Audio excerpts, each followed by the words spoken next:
La articulación de la rodilla es una de las articulaciones más grandes y complejas del cuerpo humano. Es una articulación sinovial que conecta el fémur, hueso del muslo, con la tibia, hueso de la pierna, y la rótula, el hueso sesamoideo ubicado en el tendón del cuádriceps. Esta articulación desempeña un papel crucial en la locomoción, ya que permite la flexión y la extensión de la pierna, así como una rotación ligera. El grupo muscular cuádriceps está ubicado en la parte frontal del muslo y está compuesto por cuatro músculos: el recto femoral, el vasto lateral, el vasto medial y el vasto intermedio. Estos músculos se insertan en la rótula a través del tendón del cuádriceps y se fusionan en un tendón rotuliano, que se adhiere a la tibia. El cuádriceps es el responsable de la extensión de la rodilla, lo que permite enderezar la pierna. Además de los músculos, los tendones también son componentes esenciales en la articulación de la rodilla. El tendón rotuliano, también conocido como ligamento patelar, es uno de los tendones más importantes y se extiende desde la rótula hasta la tibia. El tendón permite que el cuádriceps transmita la fuerza de la tibia durante la extensión de la rodilla. En cuanto a los ligamentos, la rodilla cuenta con varios ligamentos que brindan una estabilidad y resistencia de la articulación. Los ligamentos más destacados son los ligamentos colaterales, medial y lateral, y los ligamentos cruzados, anterior y posterior. Estos ligamentos mantienen estabilidad de la rodilla y controlan el movimiento lateral y rotatorio de la rodilla. Que ubicaremos el fulcro en el centro de la rótula, marcando dos líneas que seguían la primera desde ese centro hacia la espina ilíaca anterosuperior y la segunda que se dirá hacia la tuberosidad de la tibia. Los valores de estos ángulos corresponderán a 15 y 6 entre mujer y hombre respectivamente, con desviaciones de más o menos 3. Habrán diferentes alteraciones en la rodilla que marcarán que al momento de que sobresalgan de estos límites sería el test positivo. Para el signo de Solen tendremos al paciente en la camilla de cúbito supino. El explorador estará sentado en la camilla con los pulgares presionando las rótulas, tanto de manera parte medial como lateral, con un pie en extensión. Se le pedirá al paciente que extienda aún más lo que es la rodilla.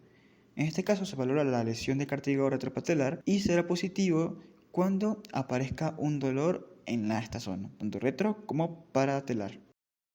Para el 3 de Deyer valoraremos lo que es un desgarro del tendón del cuádriceps en el polo superior de la rótula. Para esto tendremos al paciente de cúbito supino.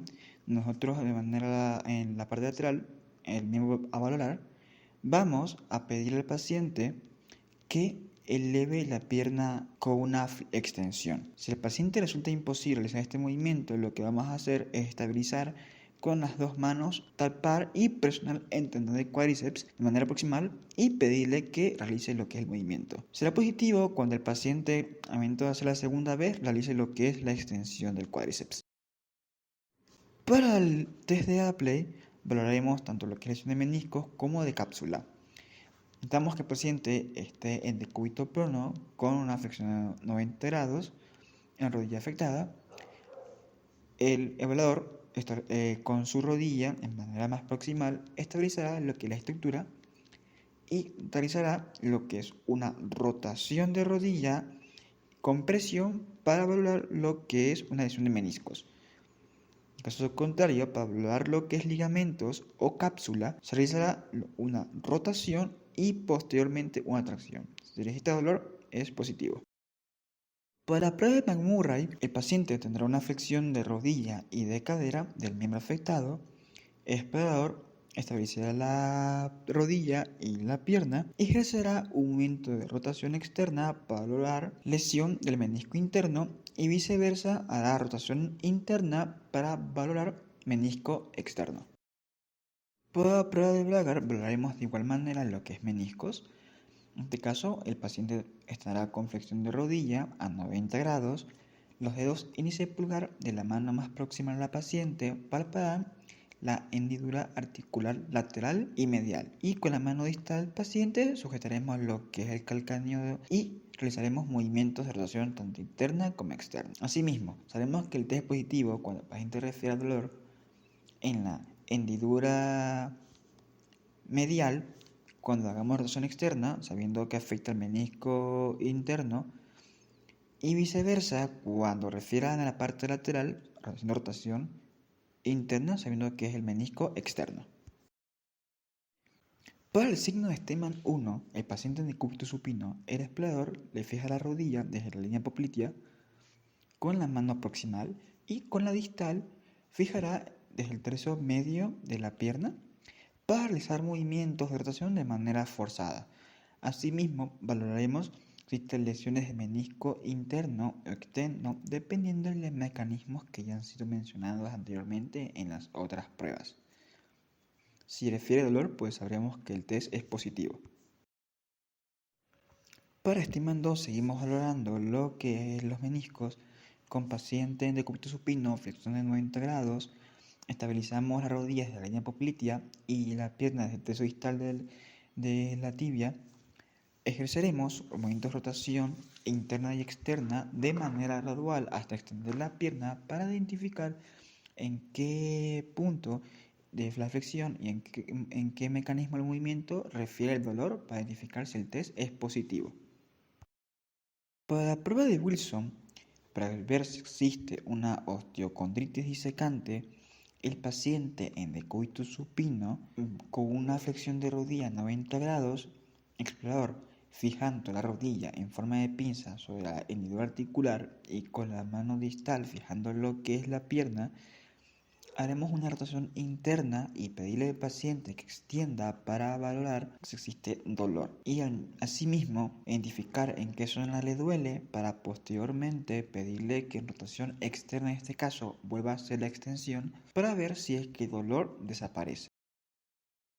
Para la prueba de estrés en valgo, el paciente en decúbito supino, el explorador va a estar en bipedestación o lateral al paciente, va a ejercer unos 20 grados de flexión y articulación de la rodilla, va a colocar las manos estabilizando tanto lo que es el fémur como la tibia y el peroné y va a ejercer una presión para generar un estrés en valgo. Si genera dolor en la cara interna de la rodilla o presenta laxitud excesiva, podemos decir que el test es positivo.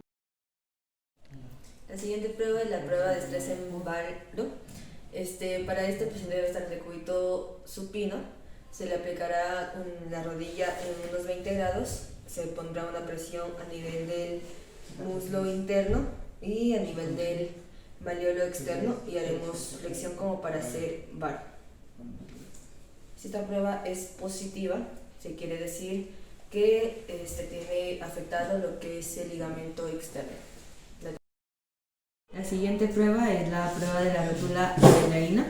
Para esto se debe estabilizar la parte inferior y superior de la rótula y luego hacemos una presión hacia el centro. En el caso de este test ser positivo, la rótula va a bailar, lo que significa que hay un derrame de líquido sinovial. La siguiente prueba es la prueba de Lakshman. Para esto se va a estabilizar la rodilla a nivel superior de la rótula y con la otra mano vamos a ubicarla a nivel de los malleolos y se hará una movilización como que rotación interna y externa y la parte de la tibia y el fémur deberá de moverse en bloque para ser negativo. Si se mueve como que solo la tibia, el test será positivo para ligamentos cruzados. Esta prueba lo que valora es la inestabilidad del ligamento cruzado anterior. Para esto, el paciente se coloca en decúbito supino con una flexión de 45 grados de la cadera y 90 grados de la rodilla. El explorador se sienta sobre el pie del paciente para fijarlo en la posición de rotación deseada. El explorador coge la pierna del paciente a nivel de hueco popliteo con las dos manos y tira de rodilla hacia ventral. Esta prueba valora un desplazamiento anterior de la tibia con aparición de un golpe suave que se pueda palpar.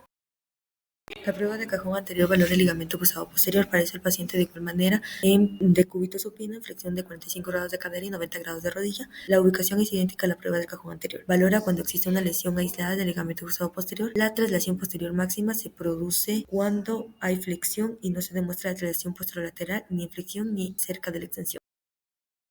El signo de la J evalúa lo que es una estabilidad rotuliana. Para esto el paciente se sienta sobre la camilla con las piernas colgando. El explorador pide al paciente que partiendo de la posición de 90 grados extienda lentamente la pierna. Durante la extensión de la pierna se valora el movimiento de deslizamiento de la rótula en condiciones normales. La rótula se desliza en dirección proximal y muestra una discreta tendencia hacia la lateralización en posición próxima a la extensión. Si en esta posición se produce una lateralización marcada de la rótula o incluso una subluxación, aparecerá el signo de la J positivo.